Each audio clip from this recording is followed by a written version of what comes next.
तो आज संडे की अव्यक्तवाणी है। ये रिपीट हो रही है 31 दिसंबर 1994 की, और आज है 4 जून। तो आज की वाणी में आप खास देखेंगे कि क्योंकि नया वर्ष आरंभ हो रहा है, तो बाबा कैसे नया वर्ष मनाने को उसको देखते हैं। क्योंकि दुनिया में तो लोग ज्यादा से ज्यादा एक रेजोल्यूशन लेते हैं और वो भी फेल हो जाता है। तो चाहे वो नया वर्ष है चाहे वो पुराना वर्ष है, तो उससे फर्क क्या पड़ा? फर्क तो कुछ नहीं पड़ा जब तक हम कुछ नया ना करें। तो बाबा ने उस बारे में आज बहुत गहरी और अच्छी बात बताई। चलिए, तो बाबा कह रहे हैं नए वर्ष को शुभ भावना गुण स्वरूप वर्ष के रूप में मना। आज नवयुग रचता बाप दादा, क्योंकि बाबा नए युग के रचयिता है। अपने नवयुग राज्य अधिकारी बच्चों को देख, नव वर्ष को देख अपना नवयुग याद आता है। बाबा ने कहा जैसे ये, क्योंकि 31 दिसंबर है, तो बाबा ने कहा जैसे कल नया युग नया वर्ष स्टार्ट होगा, तो आपको ऐसा लगता है कि बस नया युग मेरा आया कि आया? नवयुग के आगे ये नव वर्ष कोई बड़ी नहीं है। जिस नवयुग में हर वस्तु, हर व्यक्ति, प्रकृति, सब में जो सतयुग की शुरुआत होगी, वो 111 से 1 जनवरी 1, जैसे भी 2023 तब वैसे स्टार्ट होगी। नया वर्ष जब शुरू होता है तो पुरानी वस्तु व व्यक्ति के पुराने स्वभाव, संस्कार, चाल चलन कुछ नए होते हैं, कुछ पुराने होते हैं। लेकिन आपके नवयुग में पुराने का नाम निशान। ऐसा नहीं कि वही दिल्ली है, वहां पे उसकी थोड़ी मरम्मत कर दी तो उसको न्यू दिल्ली बोल दिया है, तो वो वैसी। तो बाबा ने कहा आपका नवयुग ऐसा नहीं। व्यक्ति भी नया अर्थात सतो प्रधान है, और प्रकृति भी सतो प्रधान अर्थात नई है। प्रकृति के भी बाबा ने कहा कि ऐसा नहीं है जैसे अभी आपको पहाड़ दिखाई पड़ते हैं वो चोटी चोटी से। बाबा ने कहा उस वक्त के जो अ, आपकी जो प्राकृतिक सुंदरता होगी वो भी एक अलग होगी। जैसे बाबा ने पीछे बताया कि आपके घर में ही वो फूलों की सुगंध आएगी, आपको कुछ आर्टिफिशियल इत्र की जरूरत नहीं पड़ेगी। और ये पेड़ पहाड़ ये भी अलग अलग डिजाइन के होंगे। तो वास्तव में देवता जब पेंटिंग जब वो बनाते हैं, तो वो उन्हीं को देख देख के बनाते जाएंगे, तो वो उनका एक जैसे पढ़ाई का करिकुलम हो। प्रकृति में भी आजकल जैसे पुरानापन नहीं होगा, तो नवयुग की मुबारक के साथ नव वर्ष की मुबारक। तो बाबा ने नवयुग के साथ दी। आज विशेष नया वर्ष मनाने के पूर्ण उत्साह से खुशी खुशी से सभी पहुंच गए। तो बाप दादा भी दिल से, दिल की दुआओं सहित नवयुग की और नए वर्ष की डबल मुबारक। पहले तो बाबा ने हमें मुबारक दी, कितनी बड़ी मुबारक दी। आप सभी को भी डबल याद है या सिंगल याद? डबल याद माना कि नवयुग भी है और नया वर्ष भी है। अपना नया युग नैनों के आगे बुद्धि में स्पष्ट है ना, कि हमें दिखाई पड़ता है सामने कि बस ऐसा होगा युग, या हमें लगता है नहीं अभी तो वो बहुत दूर है, हम उसको विजुअलाइज भी नहीं कर पा रहे हैं? ऐसा तो नहीं है। जैसे कहेंगे कल से नया वर्ष शुरू है, ऐसे ही कहेंगे कल नवयुग आया कि आया, इतना स्पष्ट है हमारे जैसे आंखों के सामने। जैसे कोई व्यक्ति अपने घर वापस जा रहा हो, तो उसके घर, उसकी बुद्धि में उसके घर का नक्शा पहले ही खिंच जाता है। उसी तरीके से नवयुग सतयुग कैसा होगा ये हमारे सामने स्पष्ट हो। नशा है, सभी नवयुग के राज्य अधिकारी हैं, सभी राजा बनेंगे तो प्रजा बनाई है। क्योंकि ऊपर बाबा ने कहा ना कि राज्य अधिकारी बच्चों को देख रहे हैं, तो बाबा ने कहा आपने प्रजा बनाई है। आप सब तो राजा हो, लेकिन राज्य किस पर करेंगे? अपने ऊपर। क्योंकि जो वहां का राजा होगा वो देने वाला होगा। वहां का राजा ऐसा नहीं है कि वो टैक्स कलेक्ट करने के लिए कोई लॉ निकालेगा कि टीडीएस ऐसे कटेगा, ऐसा नहीं है। वह राजा का मतलब है जो देने वाला। तो अभी हम जितना दान दान दान करेंगे उतना सतयुग में राजा ही पद पाएंगे। तो बाप दादा नवयुग और नया वर्ष डबल देख रहे हैं। कल की बात है ना, वो भी कल और ये भी कल की बात, माना नवयुग भी बस कल आया कि आया। फिर नवयुग होगा ना, अपने नवयुग की ड्रेस सामने दिखाई देती है। नवयुग की ड्रेस माना ये हमारा शरीर होगा। हाँ भाई, बाबा ने शरीर की भी बहुत बताया है कि सतयुग में शरीर कैसा होगा, कि ऐसा लगे जैसे किसी की शादी होने वाली होती है, तो वो शादी का जोड़ा पहले से ही घर में लाकर रख देते हैं। तो वो दूल्हा दुल्हन उसको देखते रहते हैं और सोचते रहते हैं भाई ये हम पहनेंगे। ऐसे ही हमारा अपना शरीर कैसा होगा, ये आज की तरह नहीं होगा, ये कमी है, कोई दांत टूटा जैसे बाबा कहते हैं, कुछ ये फूटा, कोई निशान, कोई ऐसा नहीं होगा। बस पुरानी ड्रेस छोड़ेंगे और नई ड्रेस धारण करेंगे, बस ये शरीर छोड़ा और वो जाके ज्वाइन, वो जाके ज्वाइन माना धारण कर लेंगे। तो वो ड्रेस अच्छी चमकीली सुंदर है ना। अभी तो देखो हर व्यक्ति में कोई ना कोई नुक्स होगा, कोई की नाक टेढ़ी होगी, कोई आंख टेढ़ी होगी, कोई होंठ ऐसे होंगे। और नवयुग में सब नंबर वन, हर कर्मेंद्रिय एक्यूरेट। कि सतयुग में लक्ष्मी नारायण की तो खैर जो उनकी ब्यूटी है वो तो चरम पे होगी ही, मगर जो वो प्रजा भी है उनकी भी ब्यूटी जो है वो अपनी चरम पे होगी। उसमें कोई भी, जैसे आपको पता है विदेशों में क्या नियम है, कि आपने अगर कार खरीद रखी है तो अगर वो, ऐसा नहीं है कि कार चलती है तो सिर्फ आपने सड़कों पे उतार दी, ऐसा नहीं है। अगर वो कार खराब होगी, गंदी होगी, तो उस पर चालान लगता है। आपको शहर को भी सुंदर रखना है। तो ऐसे ही वहां की भी बात है, वहां पे भी हर चीज ब्यूटीफुल है, ऐसा नहीं कि कहीं पे भी कोई कुछ खराब है। तो ऐसी ड्रेस सामने खूंटी पर लगी हुई है ना, बस पहननी है। अपनी ड्रेस अच्छी पसंद है, देख रहे हो ना। अब हम बुद्धि से हमें दिखाई पड़ रही है हमारी ड्रेस कि कितनी पवित्र होगी और कैसी होगी, चमकदार। बाप दादा सदैव जब हर एक बच्चे को देखते हैं तो क्या देखते हैं, जैसे आप देखिए, एक बच्चा कितना भी बड़ा हो जाए, माँ जो है हमेशा उसको उसके बच्चे के रूप में ही देखती है। वो उसके लिए वो बड़ा नहीं होता, जितना मर्जी हो जाए। उसी तरीके से बाबा भी हमेशा हमें सत्यों के उसमें ही देखता है। तो अब बाबा पूछ रहे हैं कि बाबा क्या देखते हैं। एक तो हर एक के मस्तक की चमकती हुई मणि श्रेष्ठ आत्मा को देखते, एक तो हमारी जो सबकी जो मणि चमक रही है उस मणि को देखते हैं।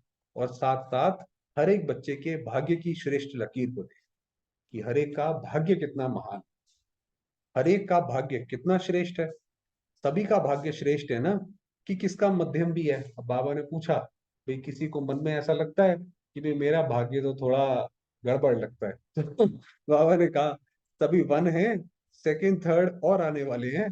बाबा ने कहा भाई जो सेकंड और थर्ड आएंगे वो बाद में आने वाले हैं क्या, पूछ रहे हैं। अच्छा है, दुनिया वाले कहते हैं आपके मुख में गुलाब, और बाप दादा कहते हैं आपके मुख में गुलाब जामुन। गुलाब जामुन सबको बहुत अच्छा लगता है ना। गुलाब जामुन या मिठाई खाने के लिए ही बाप दादा ने हर गुरुवार का भोग रखा है। हर गुरुवार को सेंटरों में भोग लगता है ना, तो उस दिन कुछ मीठा बनता है। तो बाबा ने कहा इसीलिए बाबा ने ये प्रथा रखी है। भोग में खुद भी खाते हो और बाप दादा को भी स्वीकार कराते हो। घर में बनाए नहीं बनाए, लेकिन गुरुवार को तो मीठा मिलेगा ना। और जब कभी खुशी का उत्सव है तो मुख ही मीठा कराते हैं सेंटरों पे, खासकर सेंटरों पर मधुबन में कुछ भी प्रोग्राम होगा तो जरूर मीठा, उसमें जरूर कुछ ना कुछ होता है। मीठा मुख अर्थात मीठा मुखड़ा। मुख मीठा तो सब करते हैं, लेकिन आप सबका मुख भी मीठा है तो मुखड़ा भी मीठा है, फेस। अभी ये अब बाबा फेस की बताएंगे कि फेस कैसा होना चाहिए हमारा। या थोड़ा थोड़ा कड़वा भी है, अगर एक लकीर भी कड़वे की हो तो आज वर्ष को विदाई देने के साथ साथ इस थोड़े से कड़वेपन को भी विदाई दे देना।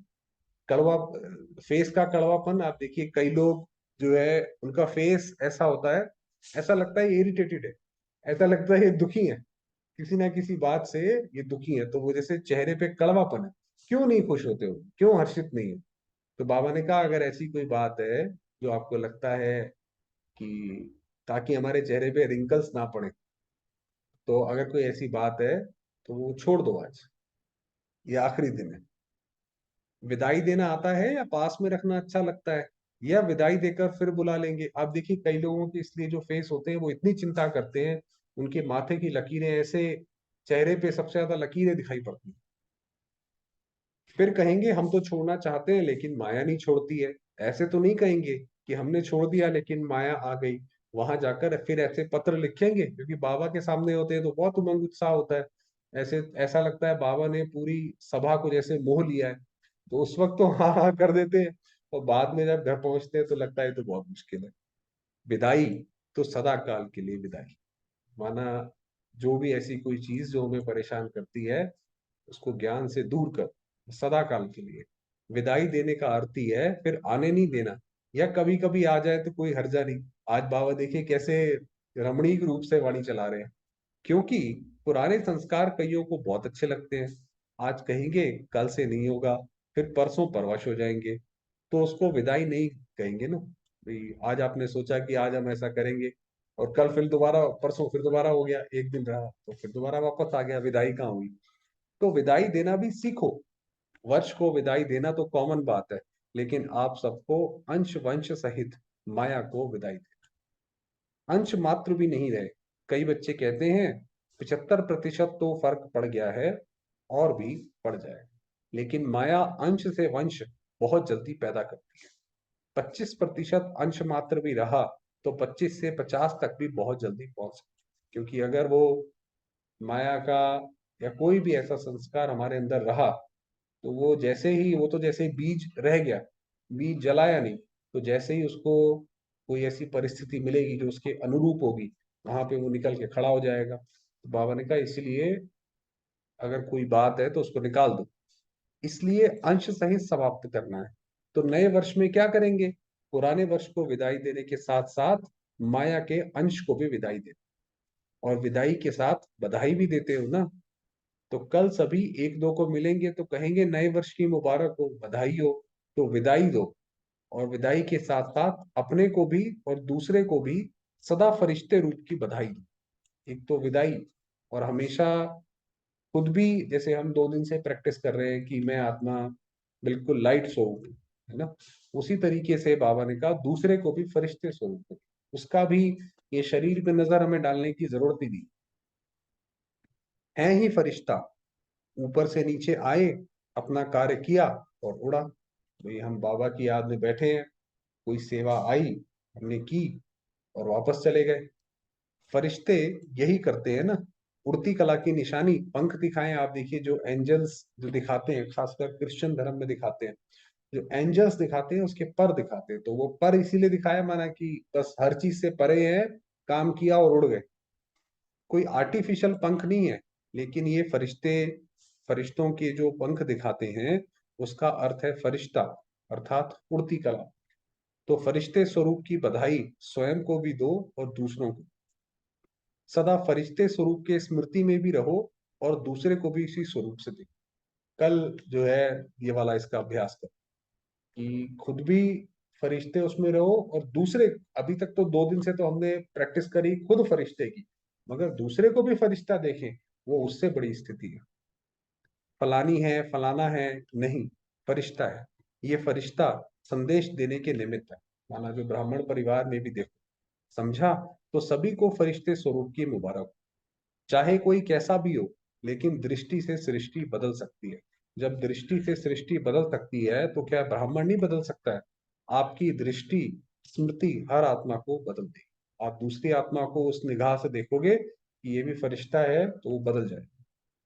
बाप दादा को कभी कभी बच्चों पर हंसी आती है, आप लोगों को भी अपने ऊपर आती है। एक तरफ कहते हैं कि हम विश्व परिवर्तक हैं, विश्व कल्याणकारी हैं, कि इस पूरे विश्व को हमने परिवर्तित करना है, इसका कल्याण करना है।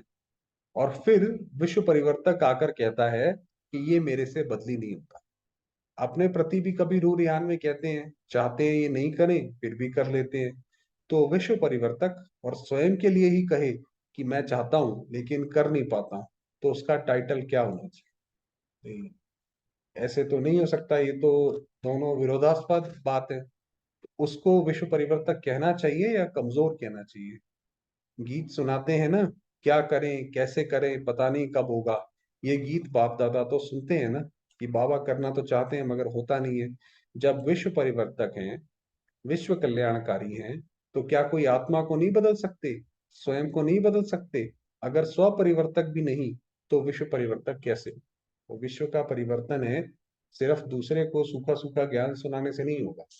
जब पहले हमें परिवर्तन होके दिखाना पड़ेगा, तब वो होगा। बाप दादा कहते हैं इस वर्ष की विशेष दृढ़ प्रतिज्ञा स्वयं से करो। प्रतिज्ञा का अर्थ ही है कि शरीर चला जाए, लेकिन जो प्रतिज्ञा की है वह प्रतिज्ञा नहीं जाए। प्रतिज्ञा का अर्थ ये है। तो प्रतिज्ञा करने की इतनी हिम्मत है? बाबा पूछते हैं, हम मन में सोचें कि भाई बाबा के सामने हम प्रतिज्ञा कर रहे हैं, तो फिर उसको पूरा करना पड़ेगा। करेंगे, डरेंगे तो नहीं। तो यही प्रतिज्ञा स्वयं से करो कि कभी भी किसी की कमजोरी व कमी को नहीं देखेंगे। दूसरी आत्मा चाहे जो भी हो, जैसी भी करे, मगर आप जो है उसकी, हम बच्चे जो है उसकी कमजोरी ना देखें। किसी की कमजोरी कमी को नहीं सुनेंगे, नहीं बोलेंगे, ना सुनेंगे, ना बोलेंगे, ना देखेंगे। तो ये वर्ष क्या हो जाएगा? ये वर्ष हो जाएगा शुभ भावना गुण स्वरूप वर्ष। हर वर्ष को अपना अपना नाम देते हो ना, पहले तो खैर नहीं होता वो, मगर पहले जब तक बाबा आते थे 2020 तक, तो हर एक वर्ष का एक नाम होता था कि इस वर्ष में ये करना है, तो वो उस थीम से वो वर्ष को मनाया जाता था।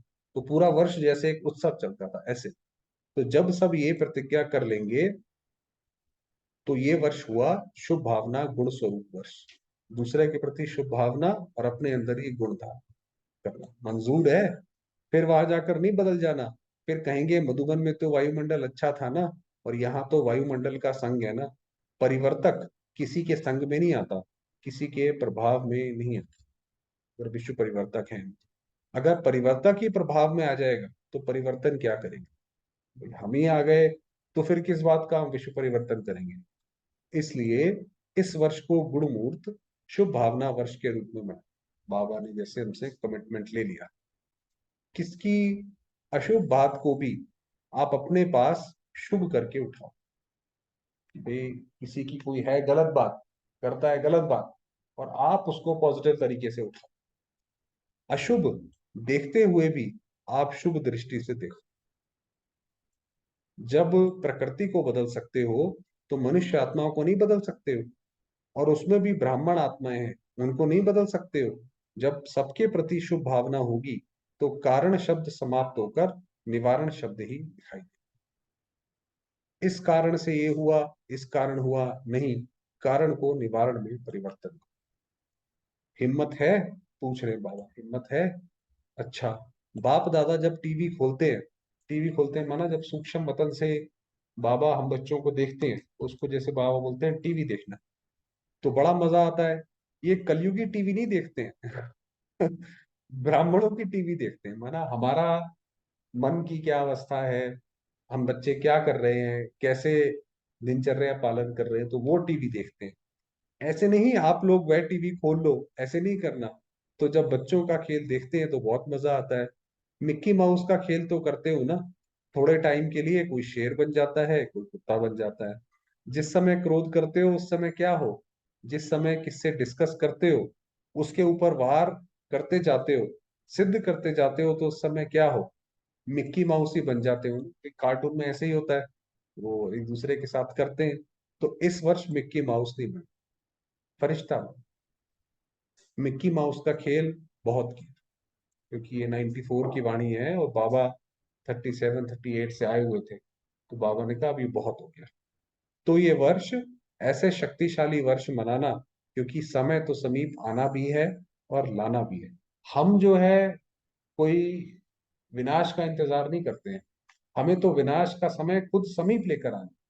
जितना जितना हम पवित्र बनते जाएंगे, उतना उतना विनाश का समय करीब आता जाएगा। ड्रामा अनुसार आना तो है ही, लेकिन लाने वाले कौन है? आप ही हो ना। दूसरी विशेषता इस वर्ष में क्या करेंगे, एक तो ये पूरी बताई कि दूसरे के प्रति हमेशा शुभ भावना रखें, अशुभ को भी शुभ बात में लो। नए वर्ष में तो एक तो बधाइयां देते हो और दूसरा गिफ्ट देते हो। तो इस नए वर्ष में सदैव हर एक को जो भी जब भी संबंध संपर्क में आए, चाहे ब्राह्मण परिवार चाहे और आत्माएं हो, उन सबको एक तो मधुर बोल की गिफ्ट दो। ये हमेशा हम करते हैं ना। तो बाबा ने कहा आप किसी को टॉफी चॉकलेट मिठाई नहीं देनी है। जब भी आप किसी के साथ मिलो तो उनको मधुर बोल की गिफ्ट बहुत अच्छे से बोलो, जैसे कि आप उन्हें गिफ्ट दे रहे हो। स्नेह के बोल की सौगात दो। और दूसरा सदैव कोई ना कोई गुण की, शक्ति की सौगात। ये सौगात सेकंड में भी दे सकते हो। ऐसे नहीं कह सकते हो कि टाइम ही नहीं मिला। ना लेने वाले को टाइम था, ना देने वाले को टाइम था। लेकिन अगर अपनी श्रेष्ठ भावना, श्रेष्ठ कामना की वृत्ति है, तो सेकंड के संकल्प से, दृष्टि से, अपने दिल के मुस्कुराहट से सेकंड में भी किसी को बहुत कुछ दे सकते हो। तो बाबा ने कहा ये गिफ्ट दो। दुनिया में तो क्या, अगर वो नकली गिफ्ट देते भी हैं, दुनिया की कोई चीज उन्होंने मिठाई विठाई दे भी दी, मन तो काला ही रखते हैं, खुद तो अपना चेंज होते नहीं। बाबा ने कहा आपको ये काम करना है, जो भी आवे उसको गिफ्ट देनी है।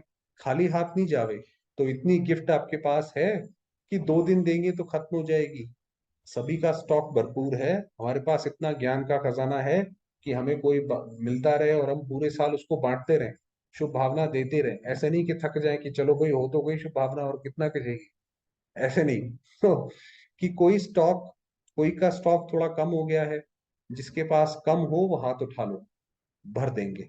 जिसके पास कमी हो वो चिट्ठी लिखकर जनक को देना, दादी जानकी को, वो क्लास करा लेगी। आज दादी जानकी की क्लास ग्रुप में डालेंगे, जो भट्टी चल रही है उसमें।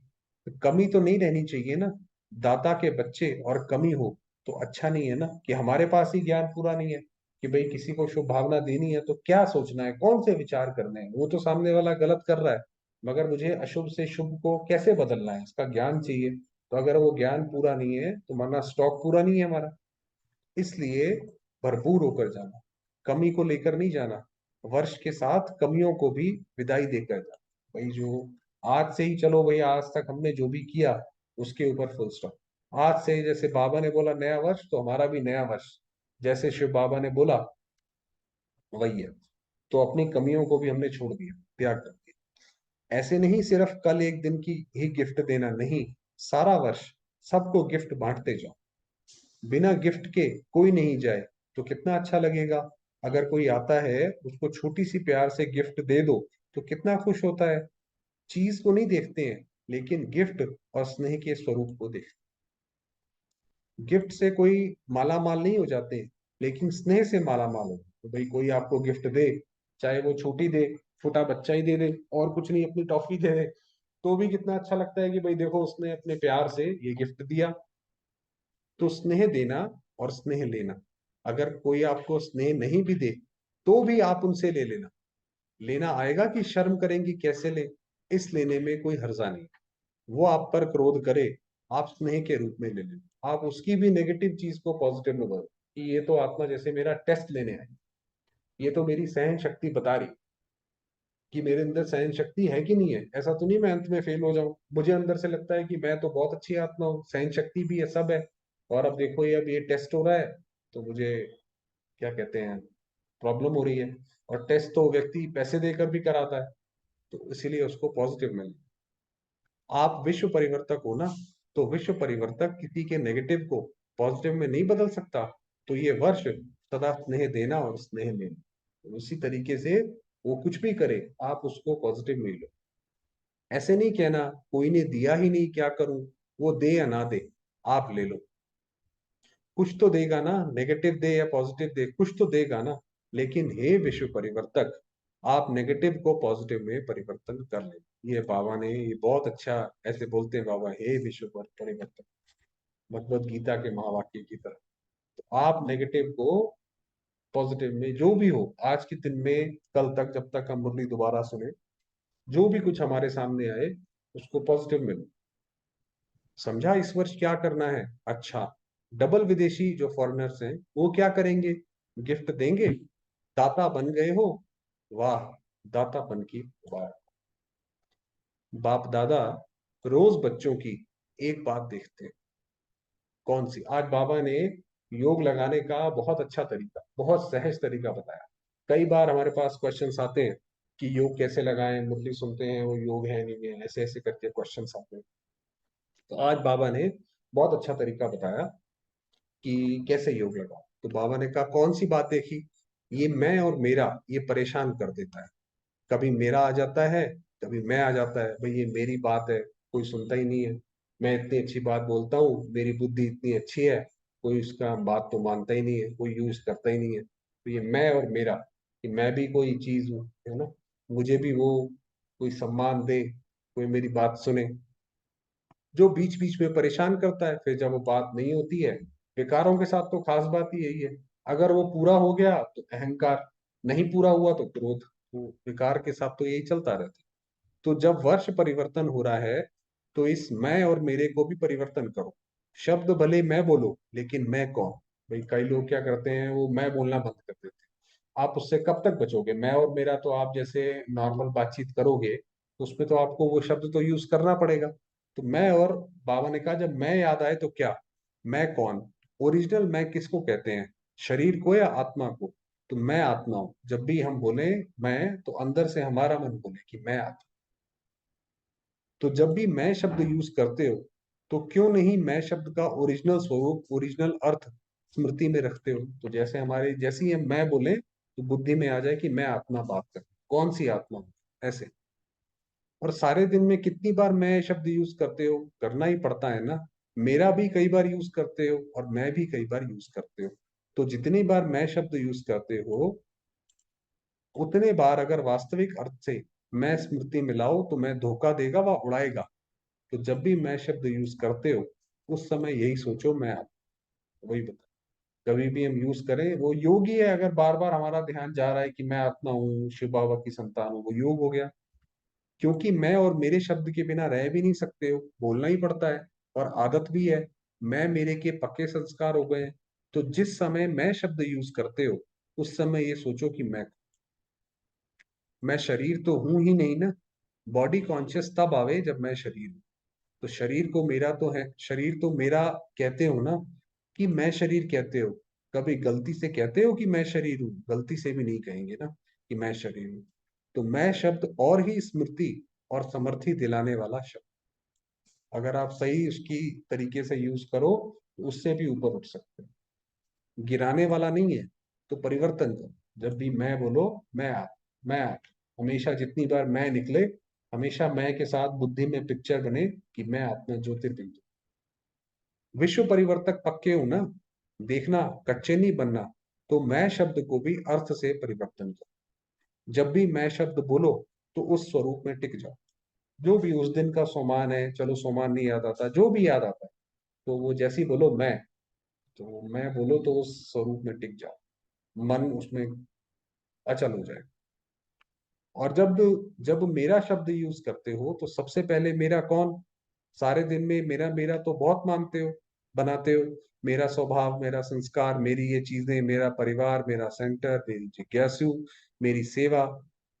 तो ये जब भी आत्मा का सिर्फ एक ही मेरा है, एक ही उसका अपना है, वो है बाबा। बाकी सारी चीजें जो है उसकी वो पराई है। अगर उसको वो पकड़ेगी, उसके पीछे जाएगी, अंततः दुख को प्राप्त करेगी। तो इसीलिए जब भी बोलो, तो मेरा बाबा, मेरी सेवा इसने क्यों की, ये कहते हो ना, खेल तो करते हो ना। तो जब मेरा शब्द बोलते हो, तो मेरा कहने से पहले ये याद करो कि मेरा कौन। पहले मेरा बाबा याद। तो जब भी मेरा शब्द कहीं पे भी यूज करें, तो उसके साथ में लगा दो मेरा बाबा। ऊपर से बोलो मेरा, क्योंकि बात करेंगे, समझाएंगे किसी को, तो बोलना पड़ेगा। मगर अंदर ये चले कि मेरा बाप। फिर मेरा, और याद करो। तो जहां बाप होगा, वहां देह अभिमान, वहां गिरावट नहीं आएगी। वहां पे फिर हमें कोई ना, किसी के साथ हमारी कोई ऐसी बहस होगी, मन भी हमारा शांत रहेगा। तो मैं और मेरा, इन दोनों शब्दों को उस वृत्ति से, उस दृष्टि से, उस अर्थ से देखो और बोलो। मेरा शब्द मुख से निकले और पहले मेरा बाबा याद आए, तो निरंतर योगी तो हो जाए। क्योंकि हर घंटे में मेरा और मैं शब्द यूज करते हो, कारोबार में करना पड़ता है ना। तो जितनी बार ये रिपीट करो, मुख से बोलो व मन से सोचो, मैं या मेरा, तो अर्थ का परिवर्तन करो। उस अर्थ को परिवर्तन कर दो। हद से बेहद में जाना है ना। जब बेहद सृष्टि की परिवर्तक आत्माएं हो, तो हद में क्यों आते हो। हद में माना सिर्फ अपना अपना सोचना। दुनिया में तो लोग सेल्फिश हैं, वो सिर्फ अपना अपना सोचते हैं। भाई प्रकृति का जो भी होता है होता रहे, हम तो आज अपने हिसाब से रहें। हमें ऐसा नहीं सोचना। हमें देवता जो है वो बेहद का सोचते हैं। विश्व एक परिवार है, ऐसे सोचते हैं। सिर्फ भारत परिवर्तक तो नहीं होना, या डबल विदेशी सिर्फ फॉरेन परिवर्तक तो नहीं होना। विश्व परिवर्तक हो। विश्व अर्थात बेहद। तो कोई भी कार्य करो, तो विश्व की आत्माओं को सामने रख के करो। तो विश्व परिवर्तक, विश्व परिवर्तक है, ये पक्का याद है ना। तो ऑटोमेटिकली निरंतर योगी सहज बन जाएंगे। मेहनत नहीं करनी पड़ेगी, क्योंकि भाव और भावना बदल जाएगी। अच्छा, चारों ओर के नवयुग के राज्याधिकारी श्रेष्ठ आत्माओं को, सदा स्व परिवर्तन और विश्व परिवर्तन के निमित्त विशेष आत्माओं को, सदा पुरुषार्थ में नवीनता, श्रेष्ठता लाने वाले सर्वस्नेही आत्माओं को, सदा बाप का नाम प्रत्यक्ष करने वाले सपूत आत्माओं को, सदा मेरा और मैं को यथार्थ भाव और अर्थ में लाने वाले सहयोगी आत्माओं को बाप दादा का याद प्यार और। तो हम रूहानी बच्चों की रूहानी बाबा को याद किया और नमस्ते। वरदान दिया, आगे पीछे सोच समझकर हर कार्य को करने वाले ज्ञानी तू आत्मा, त्रिकालदर्शी तू। भाई जो भी कार्य करो उसका आगे पीछे सोच के करो। बोल दिया, कर दिया, तो बस उसका फल भी ऐसे ही होगा। तो इसीलिए कोई भी करो सोच लो। जो बच्चे त्रिकालदर्शी अर्थात तीनों कालों का ज्ञान बुद्धि में रख आगे पीछे सोच समझकर कर्म करते हैं, उन्हें हर कर्म में सफलता मिलती है। ऐसे नहीं बहुत बिजी था इसलिए जो काम सामने आया वह करना शुरू कर दिया। नहीं, कोई भी कर्म करने के पहले ये आदत पड़ जाए कि पहले तीनों काल सोचना। भाई ये काम हम आज कर रहे हैं, इसका फ्यूचर क्या होगा, पहले वो सोच लो। पहले इसका क्या हुआ था, जो जरूरी है वो करो। ऐसे नहीं जैसे पूरे दिन में बिजी इतना रहते हैं, जो आया वो कर लिया, इसका मतलब हमारी अवस्था है ही नहीं सही। हमें पता ही नहीं पड़ता कि हमें कहाँ पे अपनी एनर्जी लगानी है। त्रिकालदर्शी स्थिति में स्थित होकर कर्म करो तो कोई भी कार्य व्यर्थ व साधारण नहीं होता। स्लोगन दिया, अपने संतुष्ट और खुशनुमा जीवन से सेवा करो, तब कहेंगे सच्चे सेवक। सिर्फ किसी को ज्ञान सुनाना नहीं, आपके जीवन से वो चीज दिखाई पड़े तो आत्मा देखे, तब वो सच्ची सेवा है। चलो समय हुआ है, 2 मिनट दादा की आरती।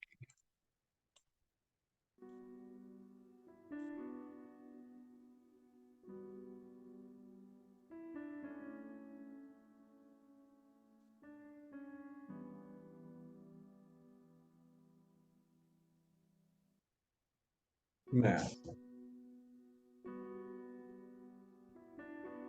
शिव बाबा के पास। उनके समीप।